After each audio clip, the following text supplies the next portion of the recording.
गोपाल कृष्ण भगवान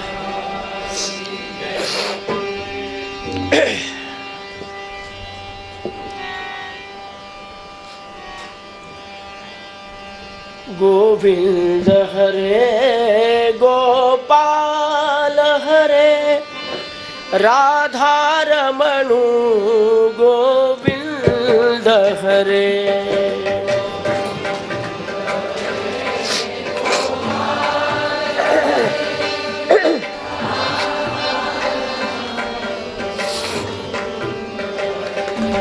गोविंद हरे गोपाल हरे राधा रमणु गोविंद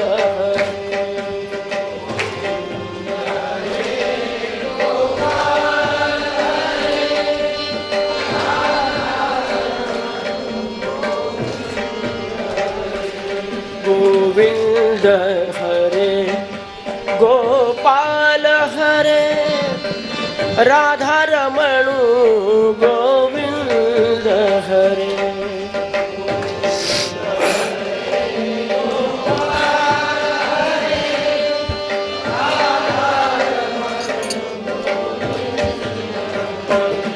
राधा रमणु गोविंद हरे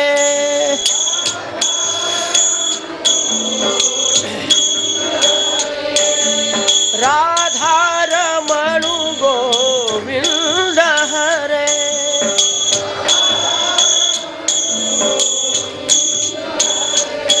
गोविंद हरे गोपाल हरे राधा रमणु गोविंद हरे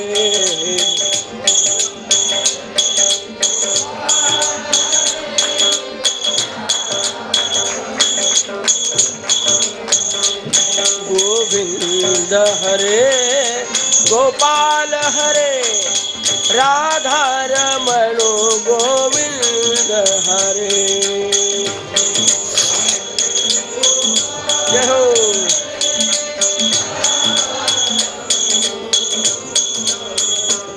राधा रमणु गोविंद हरे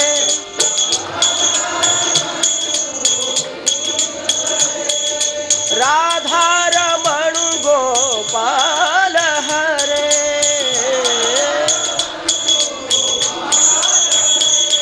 गोविंद हरे गोपाल हरे राधा रमणु गोविंद हरे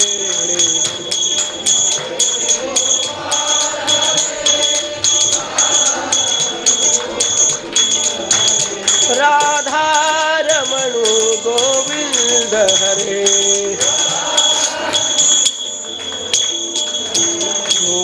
गोपाल कृष्ण भगवान स्वस्ति श्री गणेशाय नमः श्री सरस्वत्यै नमः श्री गुरुभ्यो नमः श्री सद्गुरु सीतारामचंद्राय योऽन्तः प्रविश्य मम वाचमिमां प्रसुप्तां सञ्जीवयत्यखिलशक्तिधरस्वधाम्ना अन्यांश्च हस्तचरणश्रवणत्वगादीन् प्राणान् नमो भगवते पुरुषाय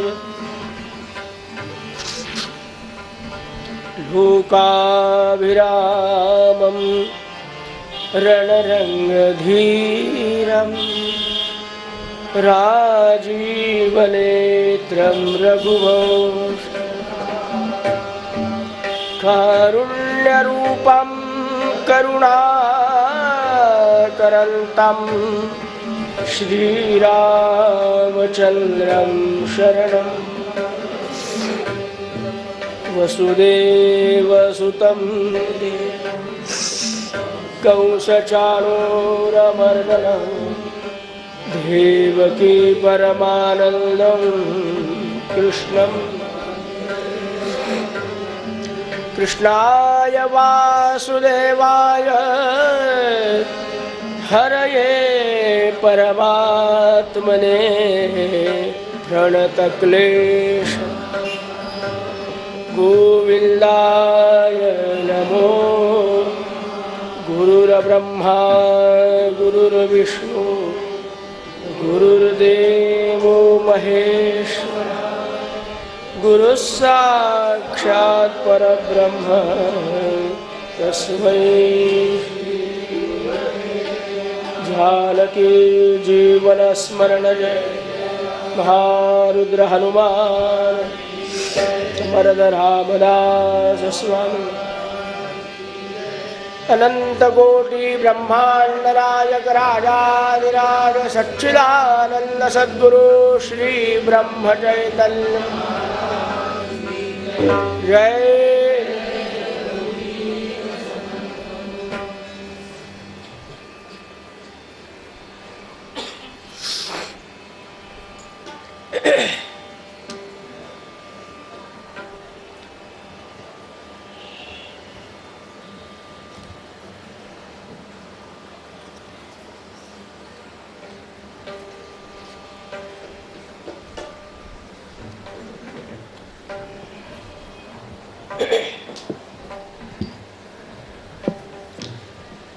दृष्टश्रुताभ्याम यत् पापम, या बाबतीतला जो प्रसंग आहे की केवळ भगवंताच्या नामस्मरणाने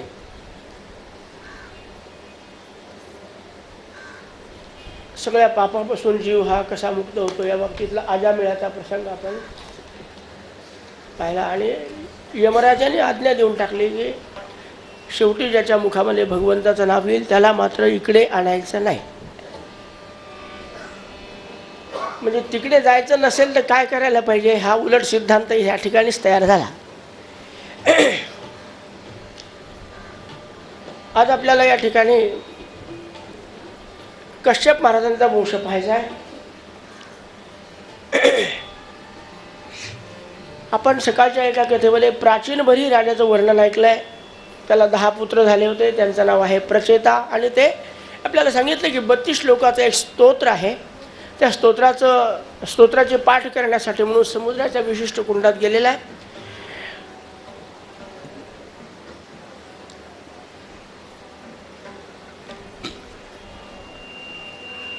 भगवान नारायण प्रसन्न झाले।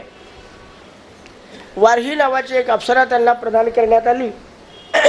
त्या प्रचेतांनी समुद्राच्या कुंडातून बाहेर आलेले आहेत आणि आता प्रपंचाची वृद्धी करायची मनामध्ये विचार भगवंताच्या आज्ञेने म्हणा प्रेरणेने म्हणा त्यांनी स्वीकारलेला आहे। वर येऊन पाहतात तर सगळी पृथ्वी वनस्पती औषधी आणि वृक्ष वेली यांनी पूर्ण भरलेली पाहिली। आपण राहायचं कसं, किती गर्दी केली या वृक्षांनी। म्हणून इतकी 1000 वर्षाची तपश्चर्या झालेली, तपश्चर्येमध्ये नाही म्हणले तरी थोडा क्रोध उत्पन्न होतोच। आपल्याला राहण्याची व्यवस्था करण्यासाठी मुखातून त्यांनी अग्नी निर्माण करावा। धाड धाड धाड झाडं जाळायला जाळायला लागलेले आहे। अनेक वृक्षांना त्यांनी परिसमाप्त केलं। तेव्हा या वनस्पतीची देवता चंद्र,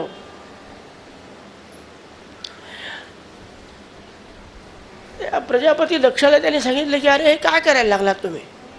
आपल्याला माहिती नसली तरी प्रत्येक वृक्ष, प्रत्येक वनस्पती, प्रत्येक वेली ही जीवाच्या कोणत्या ना कोणत्या प्रकारे उपयोगाला येणाऱ्या वस्तू आहे।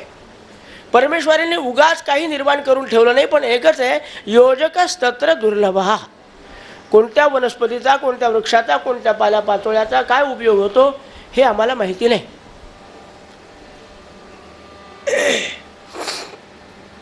तेव्हा तुम्ही असं काही करू नका म्हणाले। थोडा पुढे अंतर चालून गेला की तुम्हाला निवासस्थानासारखी जागा मिळेल।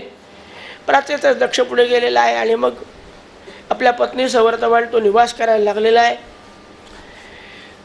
पंचजन नावाच्या राजाची कन्या आशिकनी जिचं नाव आहे हिच्याशी विवाह झाला. सगळ्या बाबतीत दक्ष होता बरं का. नगर रचना केली, व्यवस्था, वेदांता शास्त्राचा अभ्यास केला, अनुष्ठानही तसंच केलं, तपश्चर्याही तशीच केली. सगळं त्याचं प्रशस्त आहे, दक्षाचं सगळं प्रशस्त आहे. मग लेकरं बाळही तसेच झाले.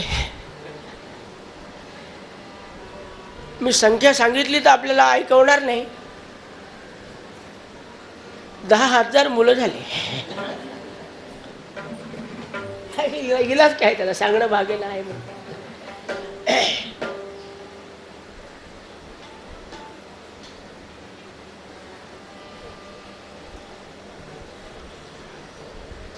नारदाला या बाबतीतला खूप अभ्यास आहे, ब्रह्मचारी आहे, पण प्रापंचिक लोकात राहण्याची सवय असल्यामुळे कोण कोणकोणत्या पद्धतीने वागतंय आणि त्याला कुठे आपण नियंत्रण आणायचं याचा विचार करतो.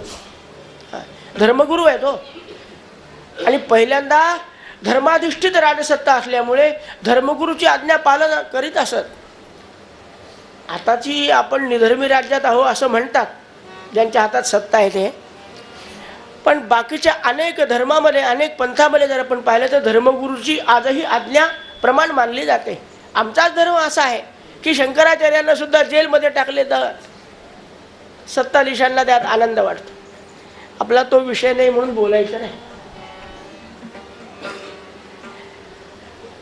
नारदाने विचार केला की या दक्ष प्रजापतीला आपल्या पत्नीपासून त्यांनी 10,000 मुलं उत्पन्न केले, पण एक चांगली गोष्ट आहे, धार्मिक असल्यामुळे त्यांनी आपल्या मुलांना सांगितलं की आधी जाऊन भगवंताची आराधना करा, मग प्रपंचाचा मध्ये पाऊल टाकायचं आहे, तोपर्यंत नाही. अनुष्ठान करायला गेले मुलं 10,000.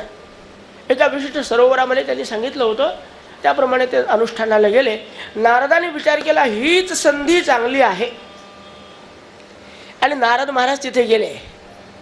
आणि नारदाने इतकं सुंदर उपनिषदातल्या 2 कथा सांगितलेल्या आहेत. त्या कथा सांगून त्यांना वैराग्याची प्राप्ती करून दिली. मुलं दक्षाचे बरं का, त्यांची माता राक्षस कन्या, पण मुलांवर संस्कार. नारद संत काय करू शकत नाहीत. संतांमध्ये ताकदच तेवढी असते महाराज. बुद्धीमध्ये फक्त बदल करण्याचा अधिकार एका संताशिवाय कोणाला नाही. आणि म्हणून तुकाराम महाराज आमचे अनेक वेळेला म्हणाले, काय वानू आता संताचे उपकार, काय वानू आता संताचे उपकार.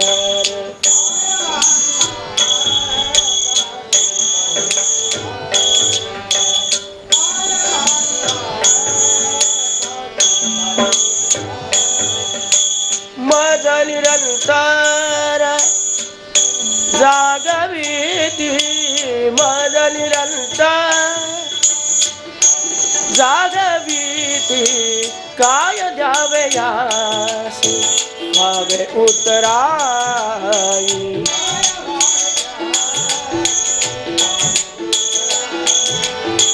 काय द्यावे यासी भावे उतराई. आणि 10,000 दक्षपुत्रांना वैराग्याची प्राप्ती करून दिली. असं वैराग्य की दक्ष प्रजापतीने अनेक वेळेला संदेश पाठवले, आदेश पाठवले, पण एकही मुलगा नामस्मरण सोडून तिकडे जायची तयारी करत नाही. दक्ष प्रजापती म्हणलं काय पंचायत झाली बा. एकही मुलगा माझ्या इच्छेप्रमाणे प्रजावृद्धी करायला तयार नाही, राज्य सांभाळायला तयार नाही.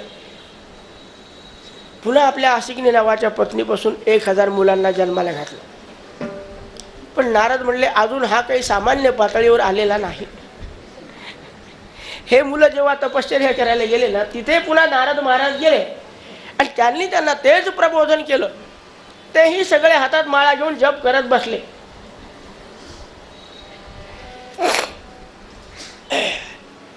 दक्षाने चौकशी केली, आयोग नेमला असेल आजच्या भाषेमध्ये,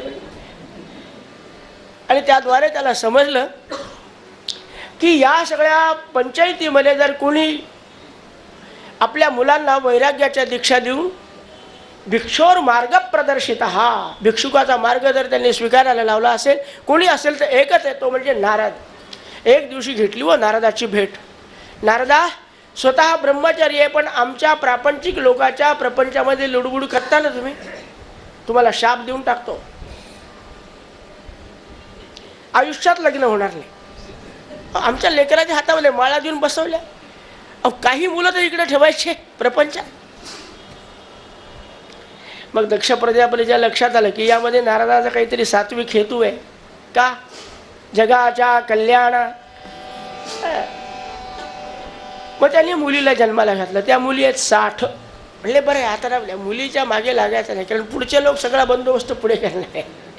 आपण मुलीला आतापासून थांबवायचं काही कारण. 60 मुली जन्माला आल्या. आनंद वाटला राजाला. या 60 मुलींचा यथायोग्य वेळ आल्यानंतर विवाह करून दिला. 60ही मुलींचा. काही विशेष वाटत नव्हतं. कोणाकोणाला दिल्या सांगू, व्यवस्था कशी लावली. 10 धर्माला दिल्या. धर्माला प्रचार करायचा होता, त्यामुळे त्याला 10 मुली आपल्या दिल्या. 13 दिल्या कश्यप महाराजाला. दिती, आदिती, धनु, कृष्णा वगैरे वगैरे त्यांचे नाव आहे. आणि प्रत्येकाचा वंशविस्तार आपण पाहू शकत नाही, कामापुरता प्रसंगापुरता आपण पाहू. तर 13 एकंदर कश्यप महाराजाला दिल्या. 27 चंद्राला दिल्या महाराज. अश्विनी, रेवती, भरणी, कृत्तिका, रोहिणी वगैरे वगैरे ज्या 27 आहे होत्याच तशा नक्षत्रासारख्या, या चंद्राला देऊन टाकल्या. 2 कृशाश्व नावाच्या ऋषीला दिल्या. 2 तार्क्ष नावाच्या ऋषीला द्या. 2 पितृगणांना दिल्या. आणि अशा रीतीनं ययोरापूरितम जगत,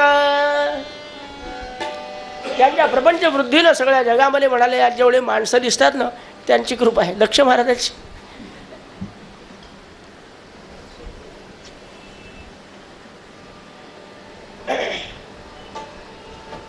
आता या सर्वांचं वर्णन आपण काही ऐकू शकत नाही, पण आदितीच्या म्हणजे कश्यप महाराजांचा वंशविस्तार आपण निश्चितपणे ऐकायला पाहिजे, कारण त्यांच्या वंशाचा परमेश्वराशी कुठे ना कुठे संबंध आलेला आहे.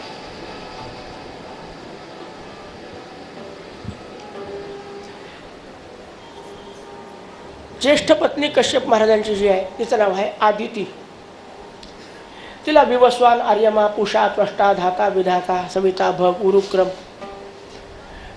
आणि इंद्र 12 मुलं झाले. विवस्वानाला 1 मुलगा आणि 1 मुलगी असं झालेले आहे. ते पुढे त्यांच्यापासून शनैश्चर झाला, सावर्णी झाला, तपती नावाची कन्या झाली. ती पुढे तिनं अश्विनी कुमारांना जन्म दिला वगैरे वगैरे. दुसरा पुत्र जो आहे आदितीचा, त्याचं वर्णन सांगतो. आर्यमा त्याचं नाव आहे. त्याच्या पत्नीचं नाव आहे मातृका. या उभयतापासून मानवजात जन्माला आली, म्हणून कोणत्याही कर्मामध्ये मातृका पूजन केल्याशिवाय आम्ही कोणतेही कार्य करत नाही. तिसरा पुत्र आहे, त्याचं नाव आहे पूषा. आपण काल दक्ष प्रजापतीचं वर्णन ऐकलं. त्या वीरभद्राने या पूषा नावाचा देव भगवान शंकराला हसला होता. हे बुक्का मारल्यावर सगळे 32च्या 32 खाली पडले. त्यामुळे त्याला पिष्टभूक पदार्थ खावे लागत होते. आपण श्रावणी करताना आहे ना, तर त्यामुळे पिष्टभूक पदार्थ खाऊन खाऊन त्याला अपत्य काही झालं नाही, म्हणून त्याचा वंशविस्तार तिथे खंडित झाला. त्वष्टा नावाचा 4th क्रमांकाचा पुत्र आहे. त्वष्ट्याच्या पत्नीचं नाव आहे रचना. तिला 2 मुलं झाले. एकाचं नाव सन्निवेश, दुसऱ्याचं नाव आहे विश्वरूप. इतक्यांचे नावं तुमच्या लक्षात राहणार नाही, ऐकून ठेवा नुसतं झालं. पण विश्वरूप ऐकायसारखं आहे जरा. सन्निवेशाचं काही विशेष कार्य नाही. विश्वरूप काय झालं म्हणाले, विश्वरूपाचं काय ऐकायसारखं आहे. एकदा देवराज इंद्राकडून देवगुरूचा अपमान झाला आणि देवगुरूने आपलं स्थान सोडून दिलं. मग त्या गुरुच्या जागेवर कोणाला तरी बसवायला पाहिजे, म्हणून या विश्वरूपाला बसवलं आणि विश्वरूपाने इंद्राला सांभाळलं. शुकदेव त्यांना थांबवलं राजा परीक्षितीने. महाराज एक प्रश्न विचारू का, म्हणाले ताबडतोब. देवराज इंद्राने देवगुरु, थोडं थोडं पुढे या सर्वजण बरं का. देवराज इंद्राने देवगुरु बृहस्पतीचा अपमान का केला?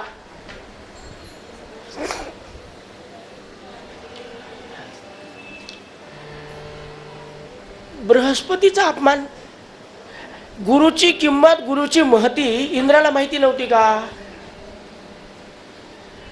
म्हणाले असं आहे, एखाद्या वेळेला माणसाच्या जवळ अपेक्षेपेक्षा जास्त संपत्ती आली ना की मग कोणाचा अपमान करेल काही सांगता येत नाही. हेतुपुरस्सर करत नाही, पण बोलण्यातून, वागण्यातून, पाहण्यातून सुद्धा अपमान करता येतो. पण अहो ते आले, बसतील म्हणजे माहिती आहे की असेच आहे ते. बोलूनच अपमान केला पाहिजे असं काही नाही. अपमान करण्याच्या अनेक पद्धती आहेत, पण त्यांचा आपल्याला अभ्यास करायचा नाही. देवराज इंद्र सिंहासनावर बसलेले होते एक दिवशी आणि सभागृह खाचोखाच गच्च भरलेला आहे. अशा वेळेला देवगुरु आले, अधूनमधून यायचे आणि आल्याबरोबर सर्वांनी उभं राहून त्यांचा जय जयकार करायचा. सद्गुरुनाथ महाराज. आवाज स्वराचा कायम तार काढून टाक वरचा वाटलं म्हणजे तुला बोट ठेवून बसायचं काम नाही. तारवरचा हा 3चा तार काढून ठेव ना, म्हणजे मला स्वर कायम लागेल. हा आता बोट ठेवायचं काम नाही, नुसतं भात मारायचं.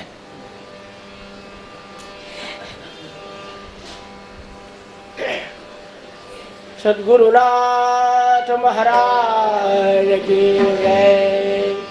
सर्वजण उठून उभे राहिले. नेहमीची पद्धत आपल्याला सांगितलं अभ्युत्थान काय असतं.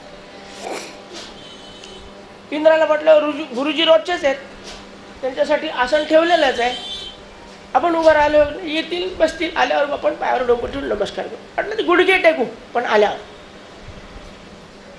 रोजच काय उठून उभं राहायचं.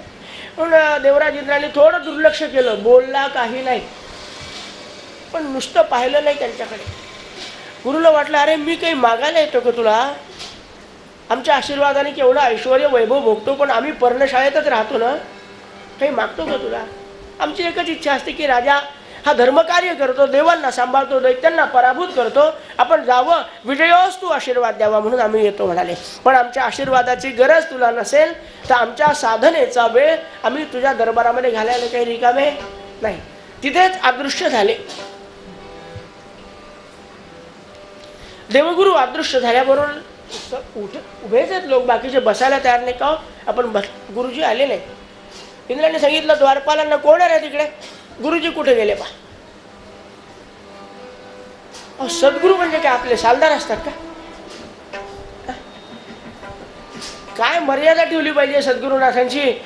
शेवटी लक्षात आलं की द्वारपालांना गुरु सापडत नाहीत. इंद्र स्वतः निघाला आणि मग जिथे जिथे गुरु राहत होते, जिथे जिथे निवास करत होते, जिथे जिथे साधना करत होते, त्या प्रत्येक स्थळी जाऊन पाहून आला आणि मग मात्र पश्चात्तापाने दग्ध झाला. कौन बताए बाट गुरु बिना, कौन बताए बाट. महाराज लग्न करा, वास्तुशांती करा, काहीही करा, आधी गुरुबळ पाहिजे. का गुरुजी? आणि एवढं मोठं ऐश्वर्य सांभाळायचं, वैभव सांभाळायचं, दुष्टाशी युद्ध करायचं. बरं केव्हा युद्ध करायचं काम पडेल सांगता येत नाही, अलर्ट राहावं लागतं. आणि गुरुच नसतील तर बडा बिकट यमघाट, बडा बिकट यमघाट, कौन बताए बाट गुरु बिना, कौन बताए बाट गुरु बिना, कौन.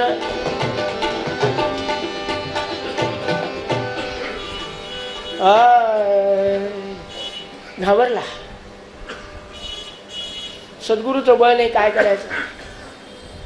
एक या इंद्राला एक व्यवस्था होती की ब्रह्मदेवाकडे केव्हाही जाऊ शकत होता. आला ब्रह्मदेवाजवळ, महाराज असा असा प्रसंग घडला. अरे इंद्रा तुला माहिती नाही का, माणसाने तसा कोणाचाच अपमान करू नये, पण गुरुचा कधीच करू नये. तुला एक सांगून ठेवतो, लक्षात ठेव. गुरु गीतेमध्ये सांगितलंय की शिववृष्टे हरिस्त्राता. भगवान शंकर तर कोपिष्ट आहेतच, पण त्यांना जर शांत करायचं असेल तर आपण नारायणरावला सांगा, नारायणा काही कर बाबा, पण त्या शंकराला थोडं ते काहीतरी नुसता फोन लावला तरी भगवान शंकर संतापलेले असले तरी शांत होते. असा विष्णू कधीच संतापत नाही, चिडत नाही. अहो आपल्याला माहिती आहे भृगु ऋषीने अक्षरशः परीक्षा पाहण्यासाठी लाथ मारली, पण आमचे नारायणराव म्हणाले महाराज आपल्या पायाला जरा श्रम झाले असतील, अनेक दैत्यांना मारून मारून पाषाणासारखे हृदय बनले हो, आपल्या नाजूक पायाला त्रास झाला. भृगु ऋषीला अपमान वाटला, मी त्याच्या हृदयात लाथ मारली. इतके शांत असणारे नारायण, परंतु जर ते संतापले चिडले तर त्यांना शांत करण्यासाठी सद्गुरू असतात. अरे करतुम अकर्तुम अन्यथा करतुम असं जे आमचं सामर्थ्य आहे, त्या नारायणाला शांत करण्याचा अधिकार फक्त सद्गुरुनाथांचा आहे. अशा सद्गुरूला कोणी शांत करू शकत नाही. कबीरदासची एक दोहा बोलले बघा, साधू जन से मत छड़ यारो, नम कर रहना बच्चा, एक दिन तो ककड़ी सरीखा काट खाएगा कच्चा, फिर तू याद करेगा, फिर तू याद करेगा. अरे दौडे साधी असं. तर एकंदरीत असं आहे की सद्गुरूची परीक्षा पाहणे. नमकर राहिला महाराज, हे सगळं माहिती आहे पण चूक झाली, आता काय करू. चुकीचं कारण अभिमान, शत्रू मोठा, बाकी काहीच नाही. आता असं कर, तद्विश्वरूपम भजताशु विप्रम. त्या त्वष्ट्याचा पुत्र जो आहे ना, विश्वरूप ज्याचं नाव आहे, अरे चारही वेद मुखोद्गत आहेत, अनेक मंत्राचं अनुष्ठान करून मंत्र सिद्ध केलेले आहे. तू त्याच्याकडे जा, त्याच्याशिवाय तुला या पृथ्वीवर कोणीही संरक्षण देऊ शकणार नाही. अरे तुझ्यावर टपून बसलेले आहेत सगळे, बाहेर निघून पहा. कोण दैत्य, पिलवल तयार, बलवल तयार, महिषासुर तयार. अरे वृत्रासुर, किती दैत्य सांगू तुला, अनेक दैत्य तुझ्यावर टपून बसलेले आहेत. गुरुबळ असलंच पाहिजे. जा लवकर विश्वरूपाला शरण जा. घाबरला, ब्रह्मदेवाला नमस्कार केला आणि विश्वरूपाकडे आला. अतिशय विद्वान, अतिशय प्रकांड पंडित, अगदी अनुष्ठान संपन्न असा ब्राह्मण पुत्र. इंद्राने नमस्कार केला. म्हणले का महाराज आमच्याकडे कसे काय आलात. यांनी ज्ञानदृष्टीनं जाणून घेतलं की ज्यांनी स्वतःच्या गुरुचा अपमान केला, हा आपल्याकडे येऊन फायदा काय. म्हणजे आपण कसे काय आलात आमच्याकडे, म्हणजे तुमच्या गुरुला सोडून इकडे कसे. महाराज अशा प्रकारची चूक झाली, माझ्याकडून क्षमा करा, मी पुन्हा अशी चूक होऊ देणार नाही आयुष्यात, पण मला मात्र आपण सांभाळा. आमचं पौरोहित्य आपण करा आतापासून. गुरु महाराज येतील असं वाटत नाही. लैले म्हणाले मला ते जमणार नाही. जाणलं होतं, नाईलाज झाला इंद्राला. अरे बापरे, मला ब्रह्मदेवाने यांचं नाव सांगितलं नाही, ऐकायला तयार नाहीत, काय केलं पाहिजे. नाक घासले, डोकं घासलं, काय काय घासासारखं होतं, काही परिणाम झाला नाही. शेवटी वडिलाकडे गेला त्वष्ट्या, नमस्कार केला. महाराज अन्यथा शरणम नास्ति त्वमेव शरणम. काय झालं ते म्हणाले, विश्वरूपाला आमच्याकडे तुम्ही पाठवा पौरोहित्य करण्यासाठी, मला कोणी आश्रय देणार आहे. सद्गुरू नाही सध्या, माझ्याकडून असा अपराध घडला. अरे इंद्रा, पण तू त्याला पुन्हा तसंच त्रास दिला नाही होणार, मी कधी अपमान करणार नाही. आपल्याला शब्द देतो. त्या काळातले मुलं वडिलांचं ऐकत होते. नाही म्हणणारा विश्वरूप सुद्धा वडिलांनी सांगितलं की विश्वरूपा जा, देवराज इंद्र धर्मकार्य करतो ना, त्याला सहकार्य कर. नाईलाज झाला विश्वरूपाचा. विश्वरूप आला आणि विश्वरूपाने एक 32 श्लोकाचं एक स्तोत्र आहे, ज्याला नारायण कवच असं म्हणतात. श्रीमद भागवतात आहे.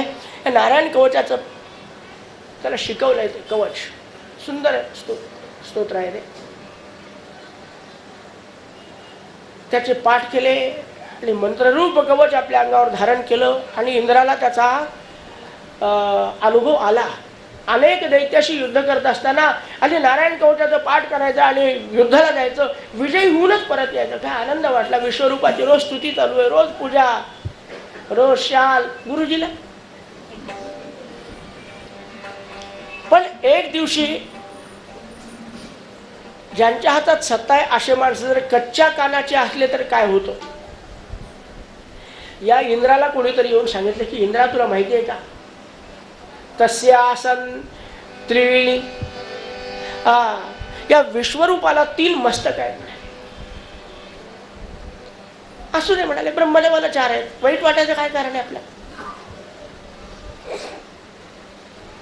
लोक एक तोंडाचे असले तरी दुतोंडासारखं बोलतात की नाही, ह्याला 3 तोंड, आपल्याला काय करायचं. नाही महाराज, त्याचं कारण सांगतो तुम्हाला.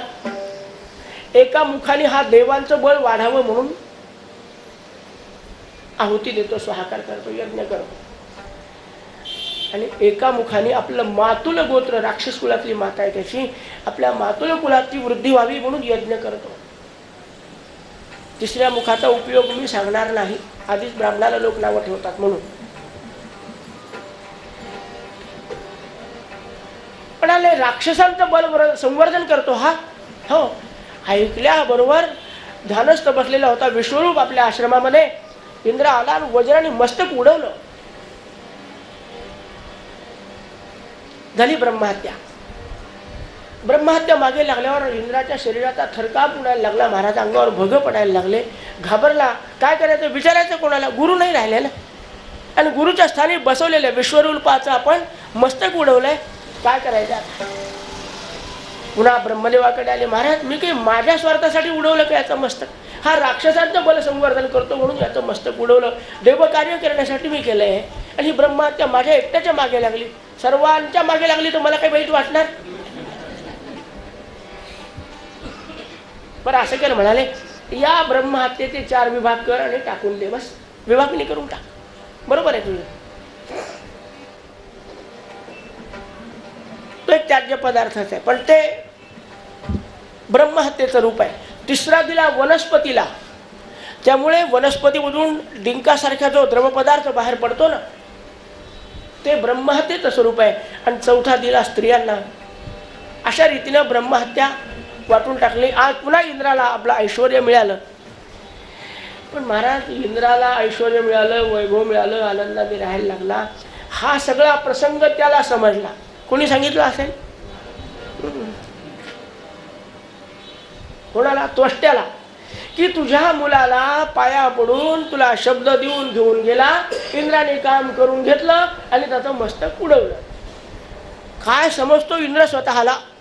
कोण म्हणालं, त्वष्टा, विश्वरूपाचे वडील. स्वाभाविक आहे, मुलाला आपल्या घरून नेलं, काम होईपर्यंत शाल दे, उपर्ण दे, नारळ दे, दक्षिण दे, काम संपले की बस गुरुजी पुढच्या लग्नात भेटू. याचं तर मस्तकच उडवलं महाराज. त्वष्टाला खूप राग आला.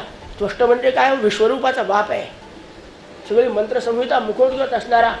त्याने लगेच यज्ञाला प्रारंभ केला. इंद्रशत्रो विवर्धस्व विद्विषम जहिमा चिरम स्वाहा. इंद्रशत्रो विवर्धस्व विद्विषम जहिमा चिरम.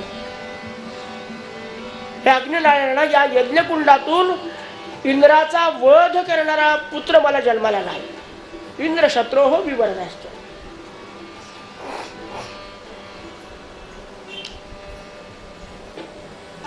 कोणतंही शास्त्र पाळून जर आपण व्रत केलं, आचरण केलं, तर त्याचं फळ व्यवसायोग्य मिळाल्याशिवाय राहत नाही. इकडे यज्ञाला प्रारंभ केला कोणी, त्वष्ट्याने. आणि इकडे हे महाराज तिकडे गेले. इंद्रा 4-5 दिवस राहिले तुझे, काय खायचं ते खाऊन घे, गुलाबजाम, जिलेबी, काय काय खायचं ते. काय झालं काय, नारद दुसरं काही सांगता येत नाही की तुम्हाला. आता काय संकट आलं, मला काय करायचं, ऐकायचं नसेल तर मी चाललो. अरे तुमच्या पाया पडतो, पाणी देऊ का, दूध देऊ का, मग सांगा बरं काय झालं. अरे त्या त्वष्ट्याने यज्ञाला प्रारंभ केला. यज्ञाची सांगता झाल्याबरोबर यज्ञातून एक पुरुष बाहेर पडणार, त्याचं नाव वृत्रासूर उत्पन्न होणार. आणि त्याने जर हातामध्ये शस्त्र घेतलं ना इंद्रा, तर त्याला कोणीही या जगामध्ये पराभूत करू शकणार नाही.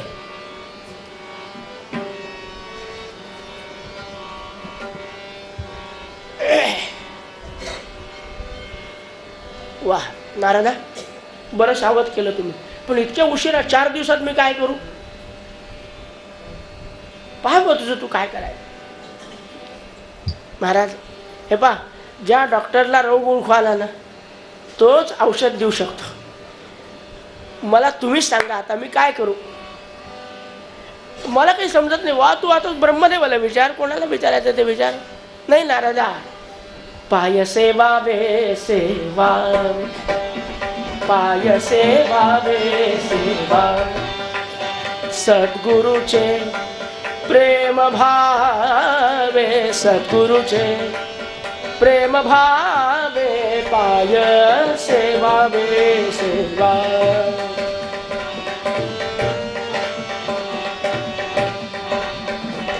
सेवा वे सेवा. पाय घट्ट धरले, डोळ्यातून निघणाऱ्या अश्रुधाराने नारदाचे पाय ओले केले. बस नारद ताबडतोब विरघळतात. दयासागर करुणानिधान असतात ना सद्गुरू संत, मऊ मेणा होणे आम्ही विष्णुदास. डोळ्यातले अश्रू आपल्या भक्तांच्या आवडत नाहीत, त्यांना लगेच कृपा करतात, सगळं विसरतात. कबूल केलं तर गुरुपौर्णिमेला सांगतो की तुम्ही 5000 जप करत जाईल, पण यावर्षी 1 माळाच्या वर काहीच केलं नाही. तरीही पाया पडलं की घरी गेल्यावर आपलं काम झालेलं असतं. का? दयासागर आहेत म्हणून. नारद ताबडतोब सांगतो असं कर म्हणाले, आता याला जर संपवायचं असेल तर तुला अजून एक ब्रह्महत्या करावी लागेल. म्हणजे नारदा हे काय, त्याला पर्याय नाही. त्याच्यानंतर काय करायचं ते पाहू आपण पुढे. जिवंत राहायचं ना, मग ताबडतोब म्हणलं तर एवढाच पर्याय. कोणाला मारू? काय निर्लज्ज जीवन. सत्ता म्हटल्यावर काय करायचं की साधू दिसत नाही, संत दिसत नाही, मारायचं म्हटल्यावर अहो टी व्हीमध्ये पाहतात, हजारो लोक पाहतात, काही लाज वाटते का? काय येईल. यांनी काय केलं, दध्यंचम ऋषी सत्तम, जा त्या दधीची ऋषीकडे जा. त्यांच्या शरीरातल्या अत्यंत तेजस्वी अस्थी आहेत, तू त्यांचं वज्र तयार करून जर या वृत्रासुरावर मारलं तरच तो संपेल, अन्यथा हा विजयी राहील. नारदाला नमस्कार केला की धावत पळत तसाच गेला. वा संध्याकाळची वेळ झाली होती, संध्येला बसणार होते, हस्तपात प्रक्षालन झालेलं होतं. इंद्र महाराज गेले की साष्टांग नमस्कार, सद्गुरुनाथ महाराज. करे इंद्र, अगदी भयकंपित अवस्थेत आलेला दिसतो. काही संकट आहे, काही आपत्ती आहे, मी काही मदत करू शकतो? हो महाराज, आपल्याशिवाय कोणाची मदत मला सध्या कामी पडणार. काय पाहिजे? महाराज काय जे मागायचं ना त्याविषयी थोडा संकोच वाटतो, काही ठेवू नको. हळूहळू सोडून दिला पाहिजे, सोडून दिली पाहिजे. पहिल्यांदा संकोच, नंतर लाज. काय पाहिजे तुला? वेळ घेऊ नको, माझ्या संध्येची वेळ झालेली आहे. आणि महाराज अशा प्रकारचा वृत्रासूर नावाचा एक बलाढ्य दैत्य उत्पन्न व्हायला लागलेला आहे, आणि त्याला संपवण्यासाठी फक्त पाहिजे काय? सांग ना लवकर. म्हणाले तुमच्या शरीरातल्या अस्थी. अरे वा, चांगली गोष्ट आहे. अगदी हसत मुखाने.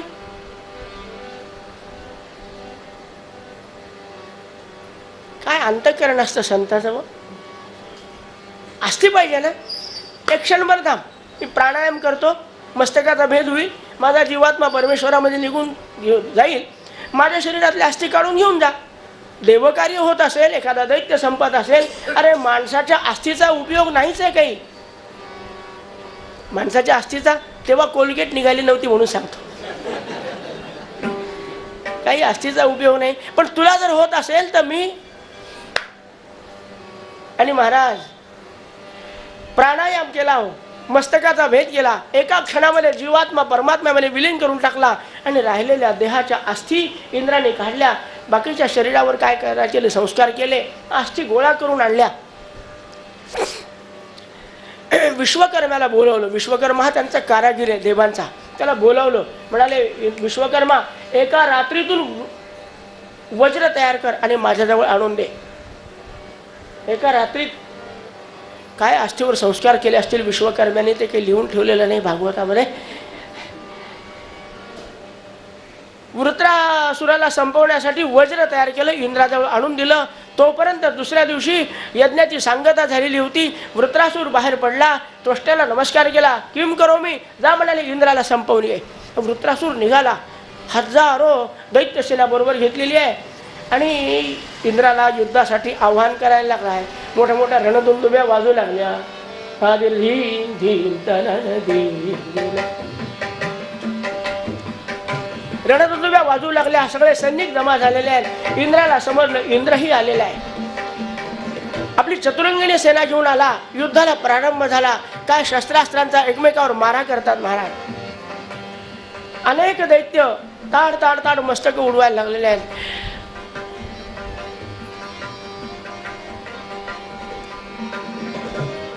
आमचा वृत्रासुर म्हणतो इंद्रा, अरे वेळ कशाला गमावतो. 4:45 वाजायला लागले, वेळ गमावू नको. या माझ्या सैनिकांना मारण्यापेक्षा माझ्या समोर येणार आहे. या लहानसा माझ्या सैनिकाला काय, माझ्या समोर येऊन उभा राहा. इंद्र समोर आला आणि इंद्र गोड बोल्या. आडनाव नव्हतं तरी तो गोड बोल्या होता. वा वा वा, वृत्रासुरा तुझा पराक्रम पाहायला खूप आनंद वाटला मला. आणि हा बोलतोय म्हणून आमचा वृत्रासुर थोडा शांत होता.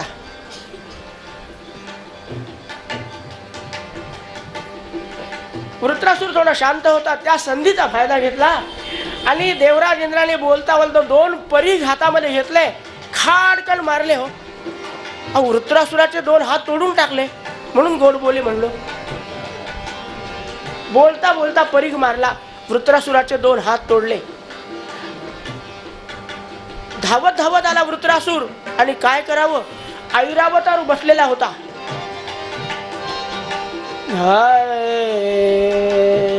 ऐरावतावर बसलेला देवराज इंद्र. संतापलेल्या वृत्रासुराने हत्ती सकट गिळून टाकला. जे आहे ते सांगायला पाहिजे. वीर रसाचं वर्णन आहे काव्यामध्ये. असं वर्णन करताना थोडं प्रशस्तपणे केलं तरी चालतं. गिळल्याबरोबर सर्व देव घाबरले. इंद्राला वृत्रासुराने, पण त्याचं वज्र होतं. पोट फाडून बाहेर आला, उभा राहिला समोर. आमचा वृत्रासुर म्हणतो, अरे इंद्रा, तुला सांगून ठेवतो, माझ्यावर दुसरे शस्त्रास्त्र बाण परीघ काही मारून फायदा होणार नाही. तुला जर मारायचं असेल तर अरे तुझ्यासारखा नीच यो ब्रह्म हा, गुरु हा, पितृ हाच, ज्याने अनेक पाप केलेले आहेत ना, असा तू आहेस. देवगुरूचा अपमान केला.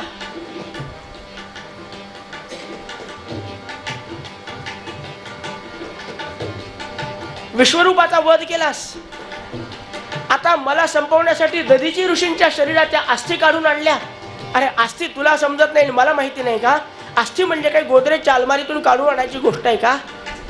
त्या ब्राह्मणाला स्वतःचा देह परमेश्वराला अर्पण करावा लागला ना अयोग्य वेळी. तुझ्यामुळे इतका नीच आहेस. आणि मला मारण्यासाठी म्हणून जे वज्र तयार केलंय त्याचा आघात कर, त्याशिवाय मी मरणार नाही. हा, बाकीचे अस्त्र माझ्यावर टाकू नको, वेळ गमावू नको. ते अस्त्र माझ्यावर टाक. नया आम्ही यमसाधना, परमेश्वराच्या कोणत्या तरी मुक्तीचा मी अधिकारी बनेन. सलोकता, समीपता, जे समरांगणामध्ये मरतात ना, समरांगणामध्ये ज्यांना मरण येतं ना, त्यांना कोणती तरी मुक्ती मिळाल्याशिवाय राहत नाही महाराज. हे म्हणल्याबरोबर मात्र आमच्या इंद्राने मात्र हातामध्ये ते वज्र घेतलं आणि त्याचा आघात केला. बराच काही युद्ध झालं, पण आपल्याजवळ तेवढा वेळ नाही. त्या वज्राचा प्रहार केल्याबरोबर विश्वरूप वृत्रासुराचं मस्तक उडालं. गोपाल कृष्ण भगवान. मस्तक उडाल्याबरोबर काय सर्व देवांना आनंद झाला. आकाशातून पुष्पवृष्टी करायला लागलेली आहे. आनंद वाटला. वा इंद्रा, आज केवढा मोठ्या बलाढ्य दैत्याचा तू पराभव केला आणि आनंद वाटला. देवराज इंद्राला माहिती आहे की हे सगळं करण्यामागे नारदाची कृपा आहे आणि त्या पावन अस्थी ज्यांनी स्वतःच्या तपोबलाने निर्माण केल्या होत्या त्या दधींची ऋषींची कृपा आहे. दोघांना मनोमन नमस्कार केला. सगळे लोक आपल्या आपल्या निवासस्थानी निघून गेले. देवराज इंद्र आपल्या महालात आले आणि पाहायला लागले तर दारामध्ये उभी आहे ब्रह्महत्या. ब्राह्मणाचा वध केला की अहो तुम्हाला सांगितलं ना परवा मी की रावणाचा वध केल्यावर रामाला सुद्धा प्रायश्चित्त घ्यावं लागलं. ब्राह्मणाचं वध गोष्ट साधी नाही. ती ब्रह्महत्या मागे लागली. काय करावं ब्रह्मदेवाला विचारलं. अलीकडे आता हयमेध नावाचा यज्ञ केल्याशिवाय ब्रह्महत्या संपणार नाही. हयमेध यज्ञ करायला सत्ता हातात लागते. ब्रह्महत्येमुळे दैत्यांनी सगळं आक्रमण केलेलं होतं. ऐश्वर्य वगैरे काही शिल्लक राहिलं नाही.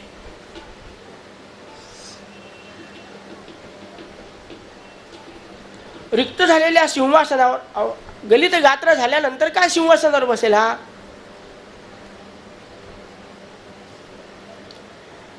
अर्थात पुढा सर्व देवांनी इंद्राला मदत केली. हयमेध नावाचा यज्ञ केला आणि काही कालानंतर आमचा देवराज इंद्र पुन्हा इंद्रासनावर बसलेला आहे. एकंदरीत या विश्वरूपाचं चरित्र त्वष्ट्याचं वर्णन आपलं चालू आहे. आता धाता विधाता भग गुरुक्रम या सर्वांचं वर्णन पाहायला आपल्याजवळ तेवढा काही वेळ नाही. पण अजून एक गंमत आपल्याला सांगतो. एकंदर 12 मुलं झाले होते. त्यापैकी 5 मुलांचं वर्णन आपण कोणाच्या कश्यपाच्या आणि आदितीच्या मुलांचं ऐकलंय. अशा अजून 12 आहेत कश्यपांच्या पत्नी. पण दितीचं वर्णन ऐकू. पंचायत काय झाली की आदितीला 12च मुलं होते. पण दितीला झालेले मुलं आदितीच्या नावावर लिहिल्या गेले. रेशन कार्डात नाही. खरोखर म्हणलं झालं काय सांगतो ऐका. सांगतो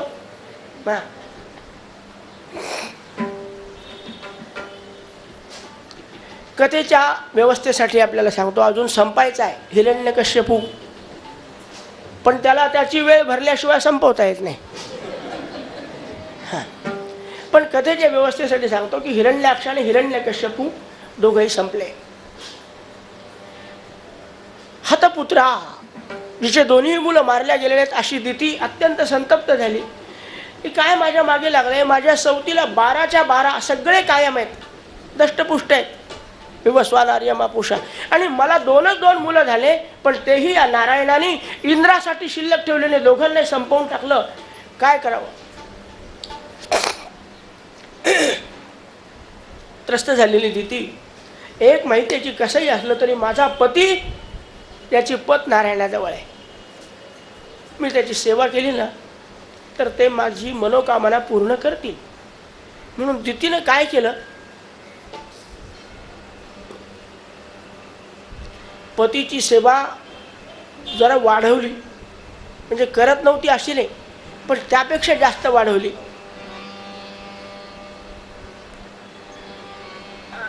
आताच्या बाबतीत काही बोलायचं नाही हो. आता सगळ्या स्वाधीन झालेल्या आहेत. त्यामुळे काही पतीला मागायचं नाही. त्याची किंमत काय ठेवायची. पण मी आपल्या आताविषयी काही बोलणार नाही.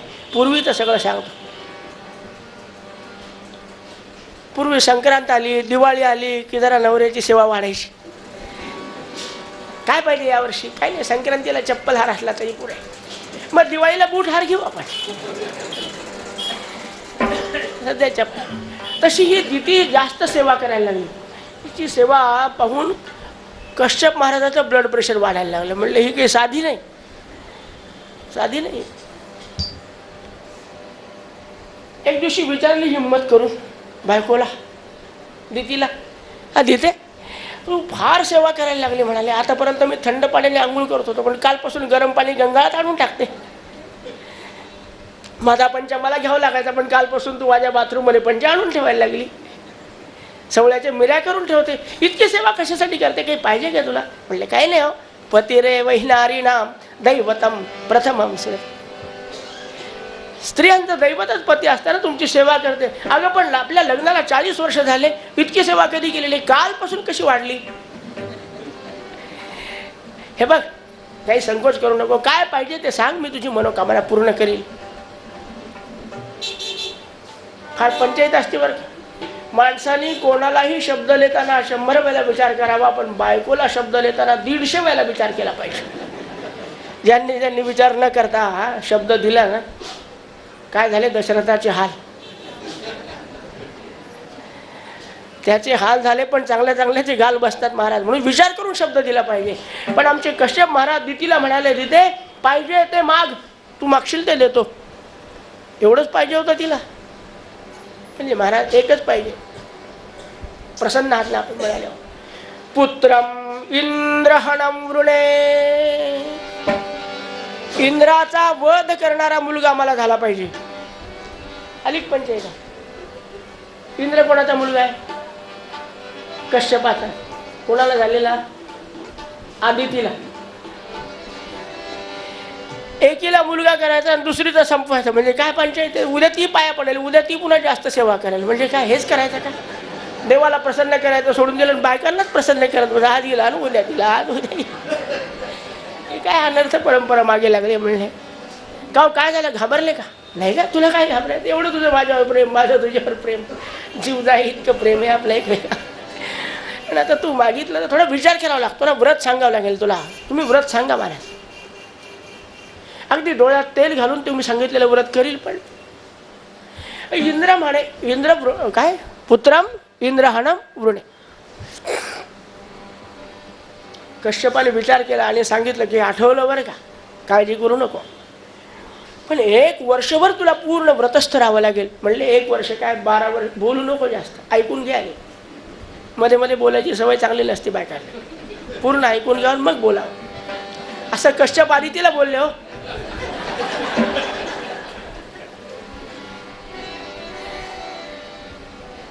ऐकून घे म्हणाले. 1 वर्ष चालणारं व्रत आहे, ज्याचं नाव आहे पुंसवन शुक्ले मार्गशिरे पक्षे. मार्गशीर्ष महिन्याच्या शुद्ध प्रतिपदे बसून या व्रताला प्रारंभ करायचा. कार्तिक वद्य अमावस्येला त्याची सांगता करायची. करायचं काय, सूर्योदयाच्या आधी स्नान करून. ती म्हणाले हे काय सांगता, मी 4ला उठते. अगं तू उठते, पण पुढे जर लोकांना वाटलं पुंसवन करायचं तर काही लोक असे असतात, म्हणाले आधी कुकर लावून ठेवतात, पोळ्या करून ठेवतात आणि मग स्नान करतात. म्हणून त्यांच्यासाठी सांगतो की सकाळीच पंच उषक कालाच्या वेळेला स्नान करून लक्ष्मीनारायणाच्या मूर्तीची स्थापना करून विद्वान ब्राह्मणाकडून मंत्रोक्त पूजा करायची. आवाहन, स्थापन, षोडशोपचार. विष्णूच्या पूजेमध्ये असलं तरी नसलं तरी असं नाही आहे. निष्काम सेवेमध्ये तुम्ही काही नाही दिलं तरी चालेल त्याला. पत्रम पुष्पम फलम तो यम, पण योमे भक्त्या प्रयच्छ. पण सकाम कर्म असेल तर जे जे सांगितलं ते सगळे ते पाहिजे उपचार. ते काही कमी चालत. षोडशोपचारपूर्वक पूजन करायचं. माध्यान्ह काळापर्यंत मी सांगतो त्या मंत्राचा जप करायचा. माध्यान्ह काळी नैवेद्य दाखवायचा. तो पूजा सांगणारा ब्राह्मणा सगट आपण खायचा. त्याला यथेच जेवू घालायचं आणि मग आपण व्यवस्थित जेवण करायचं. दुपारी झोपायचं नाही. 1 वर्षभर दुपारी झोपायचं नाही. मग काय करायचं, काहीतरी कथा, पुराण, प्रवचन, कीर्तन, भजन. पुष्कळ भजनी मंडळ असतात, त्यांना बोलवायचं. सोमवार भजनी मंडळ, मंगळवार भजनी मंडळ बोलवायचं. आपण आपल्याला करावं वाटत नाही लोकांना बोलवायचं. आणि संध्याकाळी प्रदोष पूजन करायचं. आणि मग रात्री भगवंताला शेजारती करून झोपवायचं आणि मग आपण झोपायचं. हे तर साधं आहे म्हणले, हे करशील तू, हे तर काही अवघड नाही. पण 12 महिने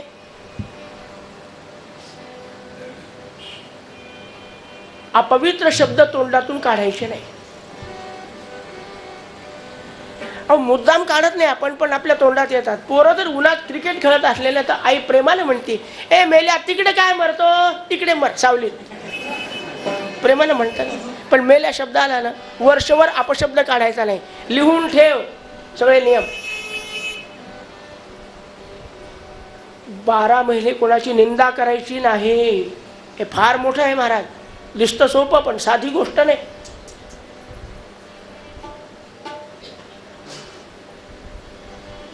नखलोमानिकार आहेत, नख आणि केस काढायचे नाही. किती सूक्ष्म लिहून ठेवलं.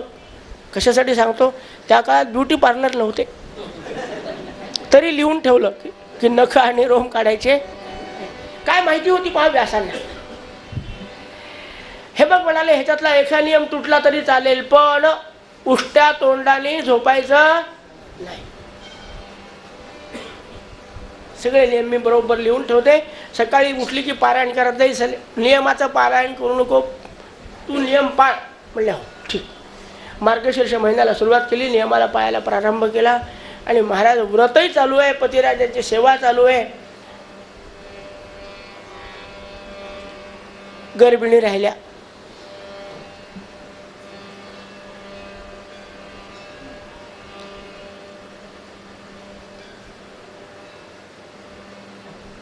सातवा महिना लागला.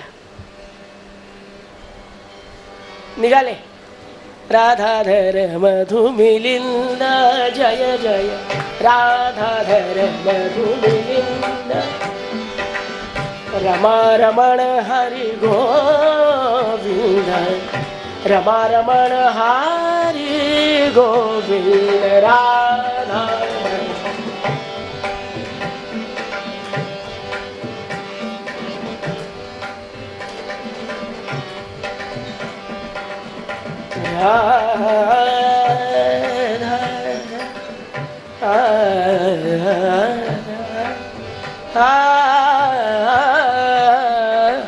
राधा राधा राधा राधा धर मधु.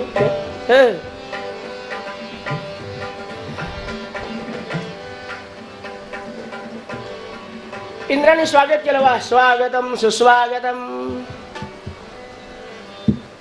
काय नारदा, काही शुभ संदेश नाही, मग काय अशुभ असेल. हो, इतकं भगवंताचं नामस्मरण करता नेहमी काहीतरी अशुभ वर्तमान सांगतात. चांगलं बोलत जा ना. काही काही लोकांना सवय असते. आमचा एक मित्र होता मला, कधी चांगलं गोड बोलायचंच नाही. आपण म्हणलं पाय आपण लग्नाला चाललो बरं का, तिथे काही अशुभ शब्द काढून काही करणार नाही. म्हणले मी जाईल पिंडासारखा 4 घास भात खाईल, मुर्द्यासारखा पडून राहील. रोजचीच सवय बोलायची. लग्न घरी असे शब्द काढू नये बाबा. नारदा सांगा आता काय पंचायत आहे. म्हणले काही नाही बाबा, 2 महिने बाकी आहेत. पहिल्यांदा तू मागच्या वेळेला म्हणाला होता की 4च दिवस राहिले होते, आता 2 महिन्याची संधी तुला देतो, काय करायचं ते कर. म्हणले झालं काय. दिती माता गर्भिणी आहे. म्हणले होऊ द्या, तुम्हाला काय करायचं. अरे त्याच्याशी काही संबंध नाही. तिला जर मुलगा झाला तर तुझ्या छातीवर बसून तुझ्या मस्तकाचे तुकडे तुकडे करून टाकील. त्याच्यापासून कोणी तुला वाचवू शकणार. 1 वर्षापासून व्रत करते ती, फुकट नाहीये. इंद्र घाबरला. म्हणलं आता काय करू शकतो महाराज, तुम्ही सांगा ना मला काय याच्यातून मार्ग. म्हणलं या पंचायतीत आपल्याला काही समजत नाही, तुम्हाला काय माहिती नाही महाराज. आश्चर्य वाटतं. दासबोध वाचताना पळून गेले हो मंडपातून, पण लिहून ठेवलं की लेकुरे उदंड झाली, तो ते लक्ष्मी निघून गेली. काय सुंदर प्रपंचाचं वर्णन करून सांगितलंय. ती संसाराची कहाणी जर दासबोधातली ऐकली ना, असं वाटतं की समर्थ खरंच ब्रह्मचारी होते का. त्यांना एवढं सगळं कसं माहिती आहे. दिव्य दृष्टी. ऋषयः दिव्य दृष्टारः मंत्रदृष्टारः, यांना सगळं ज्ञान असतं. नारदांना हा अभ्यास पाहून विचारलं, महाराज मला तुम्हीच सांगा की याच्यावरून मला माझं संरक्षण कसं करता येईल. एक कर, दिती मातेची खूप सेवा कर, तिचा विश्वास संपादन कर. पण इंद्र होऊन गेला तर ती तुला समोर उभी करणार नाही. दितीच आहे ती, तिने तुला समोर उभं करणार. पण तुला बटुरूप धारण करावं लागेल. तिची खूप सेवा करून विश्वास संपादन करून घ्यावा लागेल.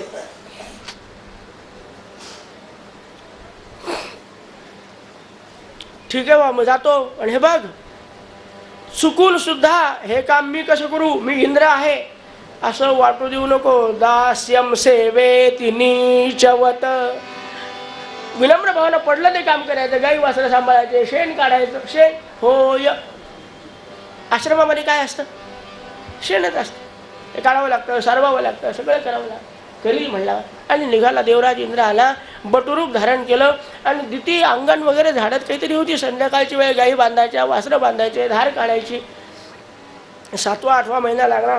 जड वाटायला लागलं हे कामं करणं. इतक्या हा बटू समोर, अरे बटू कुठला आहे म्हणले, आई नमस्कार करते. अगदी गोड बोलून नमस्कार केला. अरे बटू कुठे असतो तू? काय घरदार काही नाही म्हणाले, लहानपणापासून आईवडिलांनी. काय आमचं दुर्दैव, बाकी काही विचारू नका तुम्ही आता, आम्ही दुर्दैवी आहोत. पण जिथे सेवा करून राहायला मिळेल तिथे मी राहतो. मला सेवा फार आवडती म्हणाले. आणि त्यातल्या त्यात आता तुमची अवस्था पाहून मला असं वाटतं की माझी गरज तुम्हाला आहे. सेवा करू का? हे बा, मला काही पगार नको, महिना नको, काही नको मला. फक्त तुम्ही दोघं जे खाऊन राहील ना तितक्यावर मी आपलं खाता येईल म्हणाले. काही आपली अपेक्षा जास्त नाही. महिला मंडळाला अशी माणसं फार आवडतात, बिनपगारी फुल अधिकारी असतात. मग हा बटू आमच्या, आणि हा मनापासून सेवा करायला लागला. झाड लोट, गाई बांधणं, वासरं बांधणं, सगळी सेवा करायला लागला.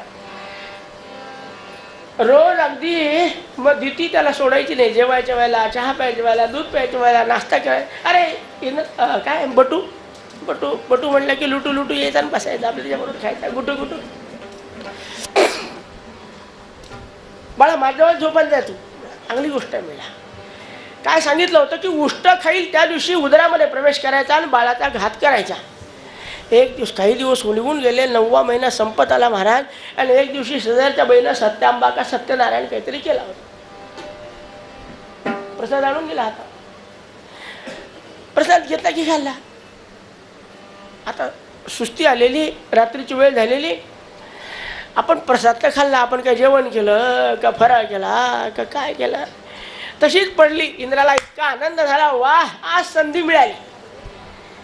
आणि दिती मातेला झोप लागल्यावर उदरामध्ये सूक्ष्मरूप धारण करून प्रवेश केला. वज्र हातात घेतला आणि बाळाचे 7 तुकडे केले. मारे ओरडायला लागले ते, अरे आम्हाला का मारतोस? पुन्हा 7 तुकडे केले. 7 49 तुकडे केले त्यांचे. पण ते बोलायला लागले, अरे तुला माहिती नसेल, तुला नारद सांगायचे विसरले असतील, पण आमच्या कश्यप महाराजांनी दितीला एक सांगितलंय की जर तुझ्या व्रतामध्ये न्यूनता उत्पन्न झाली तर हा होणारा मुलगा किंवा होणारे मुलं इंद्राचे भाऊ होतील. म्हणजे मुलं कोणाचे होतील? आदितीचे. याने 49 ते म्हणले तुला माहिती नाही, पण आम्ही तुझे भाऊ झालेलो आहोत, आम्हाला मारतो का? इंद्रानं मारणं सोडून दिलं. मग इंद्र बाहेर आला. येता मग आज प्रसूत झाली. प्रसूत झाल्यावर 49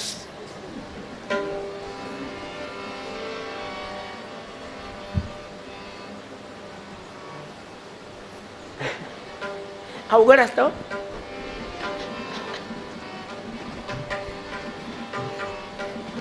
हो साधं आहे का मामा? स्नान घालायचं, नाऊ माकू घालायचं, दुसरं झोळणीत टाकली की दुसऱ्याला, तिसऱ्याला, 49 मामा.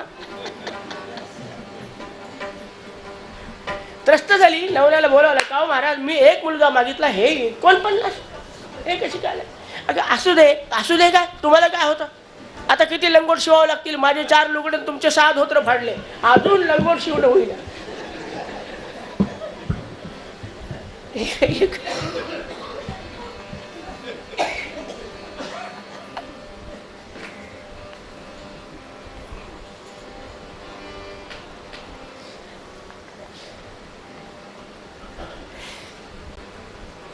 तुला याचं रहस्य ऐकायचं का?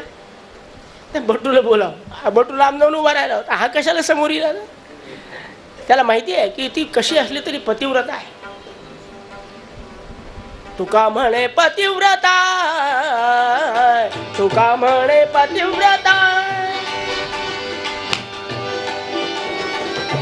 जिची देवावरी सत्ता, जिची देवावरी सत्ता, तुका म्हणे पतिव्रता. क्या बात है.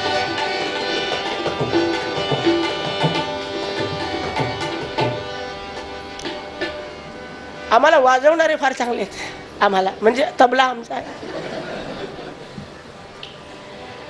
जिची देवावरी सत्ता अशी ती आहे ह्याची कल्पना आमच्या कोणाला, हा देवराज इंद्राला माहिती होती, म्हणून तो यायला तयार नाही. दिती आवाज देते, अरे बटू, ए बटू, अरे इकडे. तिथून पाहतो इकडे. बटू काहीतरी काम करायचं नाटक करतो. बटूला माहिती आहे की आपले दिवस भरले, शत्रू संपला, पण आपले दिवस भरले ना. यायला तयार नाही. अहो तुम्ही आवाज द्या ना, नुसते काय पाहायला, आवाज द्या त्याला. दिती कश्यप महाराजाला बोलली असं दितीच बोलू शकते फक्त. कश्यपाने आवाज, अरे बटू इकडे, बट ये ये, काही घाबरू नको ये. तिने आवाज दिला ना, तुला यायला पाहिजे. आपण बोलवल्यावर, मोठ्या माणसाला बोलवलं की.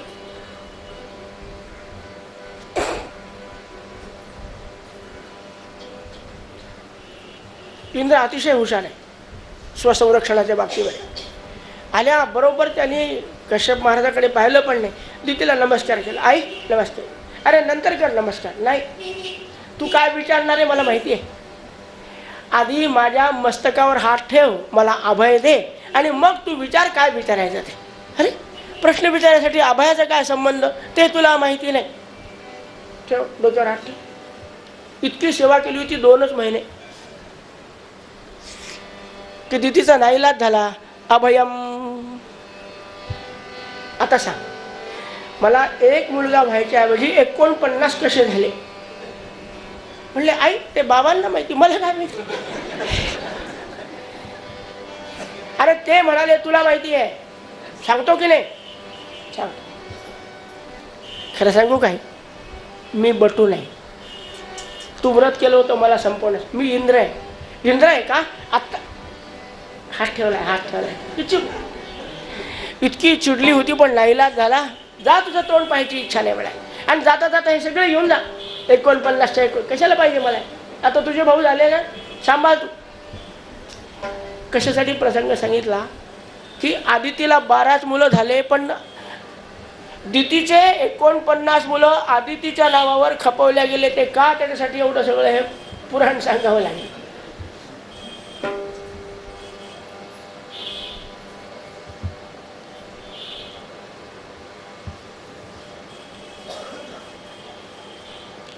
या कथेला पुंसवन म्हणतात महाराज. हे पुंसवन नावाचं व्रत आहे. पण आमच्या कश्यप महाराजांनी आदितीला सांगितलेल्या पद्धतीप्रमाणे सगळ्या नियमांचं परिपालन करून जर 1 वर्षभर हे व्रत पाळलं ना, तर आपल्या सगळ्या मनोकामना पूर्ण होतात, अशी याची फलश्रुती आहे. फळ चांगलं मिळतच नाही असं काही नाही, पण आमच्या समर्थाने सांगून ठेवलं, मना वासना दुष्ट कामानये. मना वासना दुष्ट कामानये.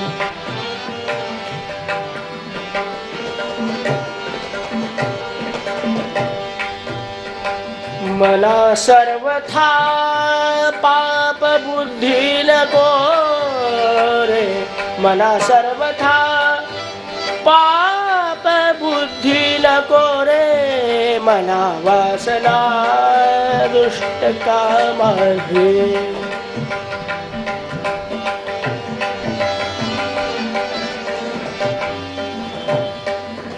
बस वासना चांगली असावी तर परमेश्वर कोणत्याही कर्माचं फळ देतो. वासना चांगली नव्हती कोणाची? दितीची. पुत्रम इंद्रहणा म्हणून आहे. काय मागितलं? इंद्राचा वध करणारा मुलगा. वासना चांगली नव्हती म्हणून तिला व्यवस्थित फळ मिळालं नाही.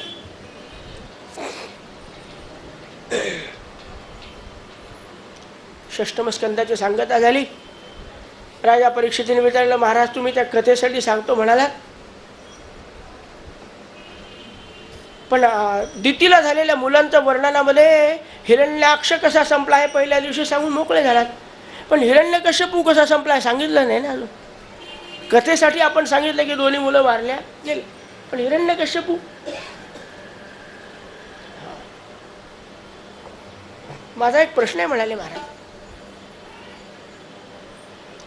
की नारायण जर सर्वांवर सारखं प्रेम करतो मग दैत्याला का मारतो? इंद्रावर प्रेम करतो आणि दैत्यांना का मारतो? देवे भक्त कोण वधिला, समर्थ म्हणाले, कधी देखिला ना ऐकिला, शरणागतासी देव जाहला, वज्र पंजरू देव कृपेचा सागरू, देव करुणेचा जलधरू, देवाशी भक्तांचा विसरू पडणार नाही. पाहता देवाच्या कृपेशी, मातेची कृपा ती कायशी, वे प्रसंगी मातावधी बालकाशी.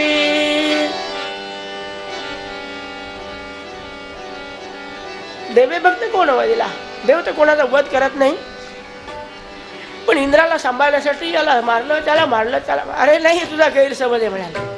देव कोणाला मारत नाही, उद्धार करतो. शब्दांमध्ये फरक आहे.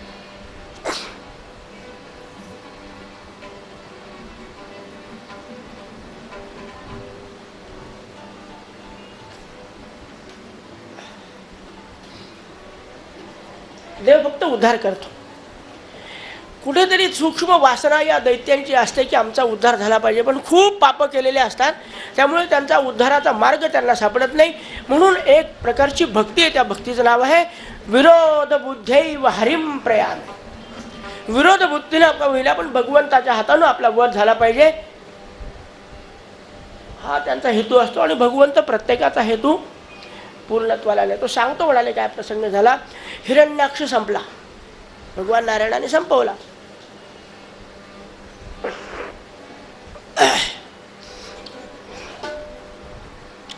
हे हिरण्यकश्यपूला समजलं, इंद्राच्या आसनावर बसलेला होता, सगळं ऐश्वर्य वैभव, पण भावावर काय प्रेम. हिरण्यकश्यपूचं भावावर अतिशय प्रेम होतं. महाराज, माझा भाऊ कोणी संपवला? त्या नारायणाने. आता त्याची व्यवस्था लावतो म्हणे. ज्याच्यासाठी संपवतो त्या इंद्राला शिल्लक ठेवायचा नाही हा संकल्प केला. शेकडो मणाची गदा हातामध्ये घेतली, धाड धाड धाड पावलं टाकीत निघाला. पण लक्षात आलं, मी तर जाईल, हिरण्य आमच्या इंद्राचं काय करायचं ते करील, पण माझी आई रडत बसलेली आहे, तिला माझ्याशिवाय कोण सांत्वन करील. पूर्वीचे दैत्य सुद्धा आईची काळजी करत होते, वृद्धाश्रमात नेऊन घालत नाही. पूर्वीच सगळं सांगायचं आपल्याला. आला आईकडे, 2-3 कथा सांगितलेल्या आहेत उपनिषदातल्या. हिरण्यकश्यपूने आपल्या आईला सांत्वन केलं की आई, हे काय असतं, आपल्याला वाटतं की आपले मुलं, आपल्या सुना, आपले लेकरं खूप काळपर्यंत राहावेत, परंतु 2 ओढक्यांची होते सागरात भेट, एक लाट तोडी दोघा कुणाला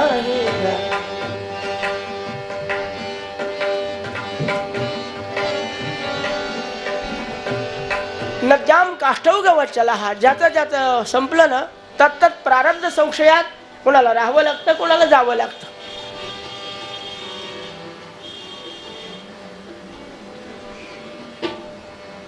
पण आई मला आशीर्वाद दे, ज्या इंद्रामुळे नारायणाने माझ्या हिरण्याक्ष नावाच्या भावाचा वध केला ना, त्या इंद्राला मी शिल्लक ठेवणार नाही, पण आशीर्वाद दे, मी आता तपश्चर्या करतो, अनुष्ठान करतो. अनुष्ठान केल्याने काय होईल, देव आकळला जाईल. अरे पण कोणाचं अनुष्ठान करतो आई, तू सांग ना कोणाचं करायचं. ब्रह्मदेवाला प्रसन्न करू, नाही तर शंकराला करू, नाही तर नारायणाला करू. अरे अवघड आहे. नारायणाला तू प्रसन्न करू शकत नाही, कारण ज्यांची वासना चांगली नसते ना, भगवंत त्याच्याकडे पाहत नाही, नारायणराव नाही पाहत. भगवान शंकराचं ठीक आहे, आशुतोष आहेत, लवकर प्रसन्न होतात. मोठ्या मोठ्या दैत्याचं उपास्य दैवत कोण आहे? कोण आहे? भगवान शंकर. बाणासूर कोणाची पूजा करत होता? भौमासूर कोणाची पूजा करत होता? आमचा रावण. आपल्या समाजातला होता म्हणून सांगतो. रोज सहस्त्र श्वेत कमलांनी भगवान शंकराची पूजा करत होता. शंकर चांगला आहे, पण लक्षात ठेव, शंकराला जर समजलं की तू देवांच्या विरुद्ध कार्य करतो, तिसरा डोळा उघडला की संपून जाशील. तू त्याच्या नादी लागू नको. ब्रह्मदेव चांगला आहे, तू ब्रह्मदेव झाला. आई तू सांगशील त्याची पूजा कर, चांगला आहे. तू सांगितलं नाही, येतो मी आता, पण आशीर्वाद दे. आईला आशीर्वाद दिला. निघाले महाराज. आठवण आली आपली भावजाई विधवा झालेली आहे. तिला माझ्याशिवाय कोणी समजून सांगेल? काय काय विशाल मन होते हो पहिल्या लोकांची. आपल्या भावजाईविषयी सुद्धा चांगला विचार करणारा हा दैत्य असून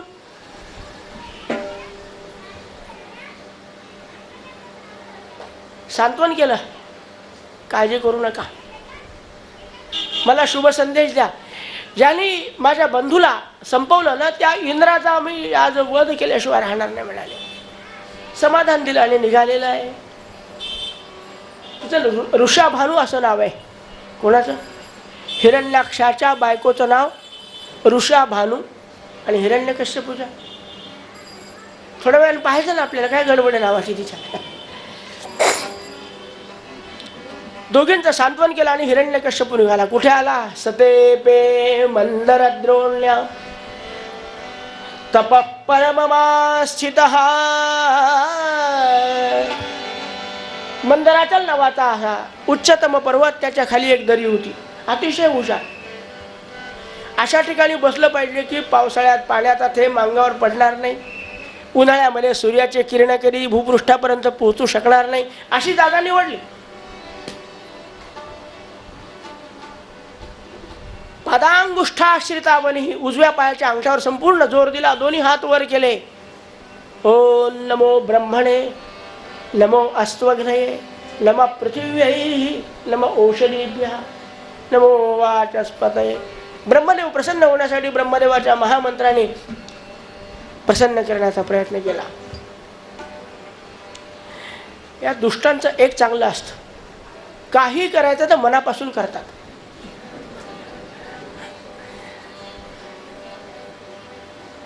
मी काही दिवस नेम केला होता की 5000 जप केल्याशिवाय पाणी प्यायचं नाही. कधी कधी चांगला वेळ मिळेल, भरपूर वेळ बसायचा, कोणी यायचं नाही, कोणी जायचं नाही, आपण आपल्या शांत चित्ताने जप करायचो. पण कोणी बैठकीत येऊन बसलं समजल्यावर 5000 म्हणल्यावर एक मंत्र 25 म्हणी सरासर ओढत होतो. अगदी माझं सांगतो मी, दुसऱ्याचं नाही सांगत कोणा. एक मंत्र म्हणायचं 10-20 म्हणी एकदम ओढायचे. लवकर झाला पाहिजे, 5000 15 मिनिटात रजिस्टरमध्ये लिहायला मोकळे आपण. पण दैत्याचं तसं नाही, जे करायचं ते मनापासून. अहो अंगावर अक्षरशः आणि अक्षरशः मातीचं वारूळ बनलं पण हल्ला नाही. जिवंतपणे कधी माणसाच्या अंगावर मुंग्या येतात का? आठवतात का आलेल्या? काय येत नाही. आपली हालचाल सारखी चालू असते. जपाला बसा, पूजेला बसा, हालचाल चालू आहे. पण आमचा हिरण्यकश्यपू पर्वतासारखा अस्थिर राहिला महाराज, आणि त्यामुळे मुंग्यांनी अक्षरशः वारूळ केलं. त्या वारुळामध्ये मुंग्या झाल्या, साप झाले, नाग झाले, काय काय किडे मुंग्या झाल्या. सगळ्यांनी शरीरातलं चर्म, रक्त, मांस खाऊन टाकलं. पण याचं चालू आहे ओम नमो ब्रह्मणे. दृढनिश्चय. सगळे लोक त्रस्त झाले.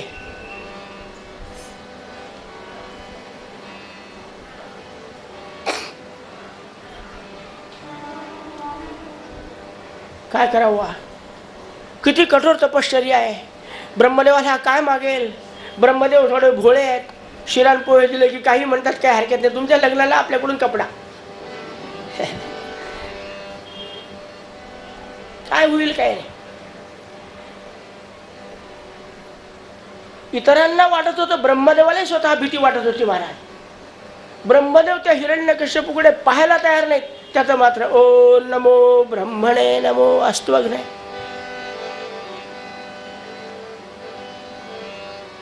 सगळे देव आले. ब्रह्मदेवा अहो इतका तुमच्यासाठी नामसाधना करणारा, जप करणारा, तुमच्यासाठी अनुष्ठान करणारा कोणी पाहिला का तुम्ही? आता त्याच्या अंगावर कातड राहिलं नाही, रक्त राहिलं नाही, मांस राहिलं. जा ना, भेटा ना त्याला एकदा. अहो भेटायला काय करता, तो काय मागेल मला माहिती आहे. म्हणून आमचे वर बसलेले स्वामी आहेत ना, त्यांनी आज्ञा दिल्याशिवाय आपण घराच्या बाहेर पडायचं नाही असं ठरवलं. कोणी जेवायला बोलवलं तरी जायचं नाही, नाश्त्याला बोलवलं तरी हलायचंच नाही त्यांची आज्ञा झाल्याशिवाय.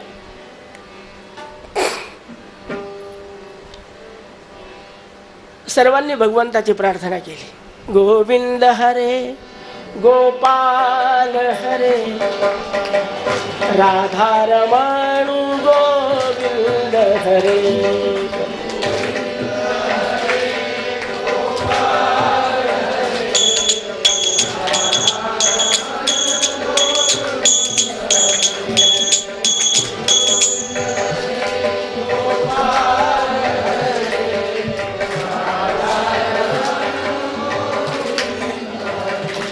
राधा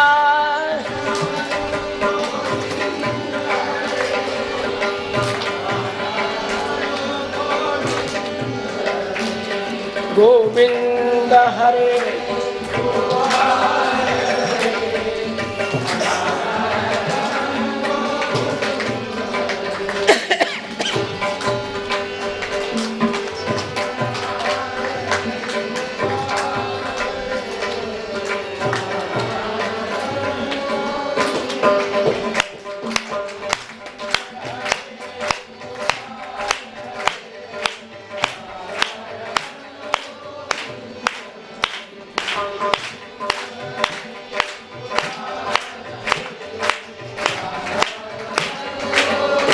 गोपाल कृष्ण भगवान की. काळजी करू नका, मी सांगतो ब्रह्मदेवाला जे सांगायचं. नारायणाने ब्रह्मदेवा लगेच जा. काय करू? तिथे जाऊन तथास्तु म्हणा. पण महाराज तो काय मागणार आहे? तुम्ही जास्त बोलायचं नाही, विचार करायचा नाही. सेवके करावे सांगितले काम. जाण तथास्तु म्हणा. पण महाराज एक शब्द बोलू नका. मी आहे ना. ब्रह्मदेवाचा एकदम टेन्शन फ्री. आता काय नारायणरावांनी सांगितलं म्हटल्यावर आपल्याला जायचं आणि तथास्तु म्हणायचं. मग काय जो त्यांना आनंद वाटला. आले गरुडावर बसून. छंदोमयेन गरुडेन समूह्यमानः हिरण्यकशिपू. अरे हिरण्यकशिपू उठ, मी आलो तुझ्या भेटीला. माझ्यासाठी इतकं जप अनुष्ठान केले ना तू.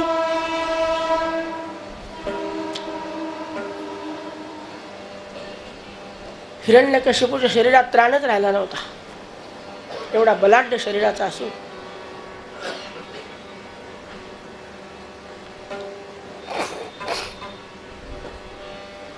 दया आली ब्रह्मदेवाला.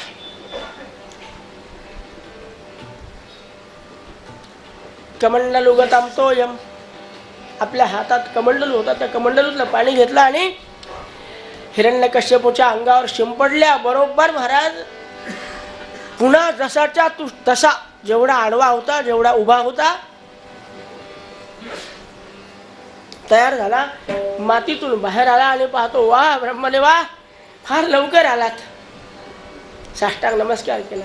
ब्रह्मदेव भगवान.